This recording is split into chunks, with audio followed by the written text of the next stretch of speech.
Hi, this is John Lockwood for John Next Door, and this video tutorial is to show you how to use the new shaded holly stamp and die set. And as you can see here, this is another one in my series of matching stamps and dies using the registration marks. And the registration marks, as you can see there, are on the stamp and are actually missing on the die, so you line it up, but we'll get to that. So what I'm going to do first is just stamp the image. So I'm using my Press to Impress, which is the Crafts 2 stamping tool. You can see here, nice and clean as usual. And I'm just going to put in a piece of card. And I've got a piece here of the flower making paper, or the flower making card. This is the 300 GSM version, which is, we call this crystal flower making paper or crystal card, and hopefully you can see it's set with gold mica, but that'll become more obvious when we actually manage to shape the leaves. So what I'm going to do is take the stamp, and you can see it will actually give you 1, 2, 3, 4, 5, 6, 7 pieces of holly, or sprigs of holly, but it's all together on one stamp. So I'm going to lay it down this way because it's been designed in an A6 size, which means that it fits UK A4 paper 4 times, giving you excellent value. I'm just going to close the lid and pick up the stamp. There we go. And I'm just going to ink this using a black ink pad. So just use your standard black ink. I'm actually using VersaFine Onyx Black, and I'm just going to ink it up. Now, if you're stamping this on standard super smooth card, I would suggest that you would use something like a smoky grey ink, as it's not quite as sharp. But on the crystal paper or the crystal card, the black will bring the mica to the surface, which gives it a lot softer look. So I'm just going to press everywhere to make sure that I've got that image stamped. And there you can see all the beautiful detail that you get within the stamp. So if I wanted to, I could go on and stamp another one, but just make sure you've got these 2 black corners stamped. They're really important. I'm going to take that out of the press now, and then I'm going to go with the die. So as you can see, the die matches exactly, and all you do to line it up is line up these 2 corners. You can see through for any fine maneuvering you may need, but you're basically making sure that you can see a black corner at each edge, and that makes sure that it's in the right place and you get all 7 cut at once. I'm just going to tape the die down securely, just so that it doesn't slip and move, and then I'm going to run that through my die cutting machine. And this will fit through most major brands of die cutting machine, any of the ones that are A5 or slightly bigger. While that's running through, I'm going to pull in the inks I'm going to be using. And I'm going to be using Ink dye ink. See, again, looked after very, very well, as per usual by me.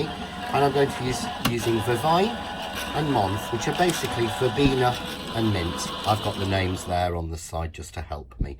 And I'm using effectively what is a mid to dark green and a soft yellowy green. So I'll move those out of the way.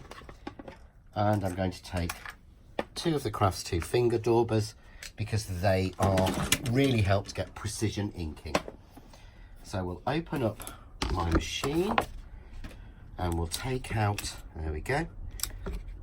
And as you can see there, I have all 7 pieces of the ivy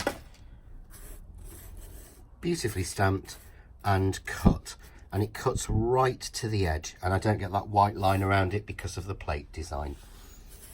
Now, all I'm going to do is to take, first of all, the Verbena. We'll just colour one of them. So I'm just going to take the Verbena and I'm going to lightly go over the top with that. So this is giving a sort of yellowy green colour. Just easy with the daubers to avoid the berries in the centre.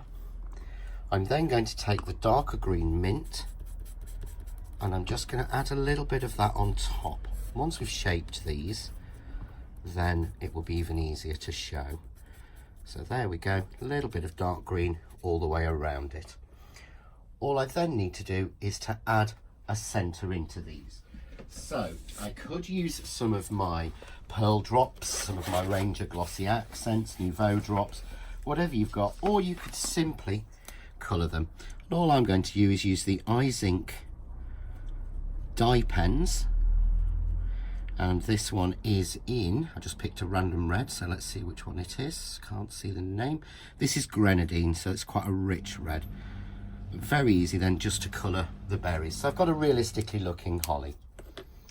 I'm simply then going to take a pair of scissors because I want to shape this. And if you can see here, there's a little joint between the 3 leaves. Now if I just cut along there, just makes the shaping a little bit easier. And all I'm going to do is just fold along the line in the middle. And because they've been drawn and made together, they'll actually naturally fold really well along that seam line. I'm then going to take a little bit more of the mint and just tip that around the edges, just to darken and brighten up those edges. There we go. Just around them all, really simple. And there I've got a beautifully coloured, let's bring in a piece of white so we can see there, piece of holly. Perfect for your Christmas projects or for your wreaths and things like that. Just going to take one more and we'll just go through this again. So I'm going in all over with the yellowy green colour, a little bit of the darker green just around the edges, just to give it that little two-tone. Colour the centre with the grenadine ink, just to give that lovely red berry look. And then I'm simply going to snip into that little joint there and fold each leaf.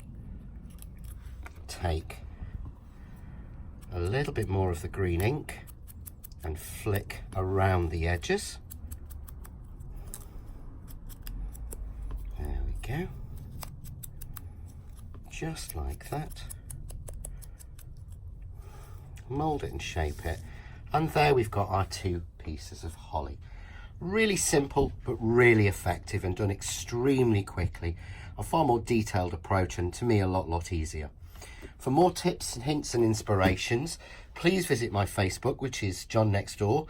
There's also the John Next Door share group on Facebook, which allows you to put your projects made with John Next Door, Crafts 2 and all other products in there.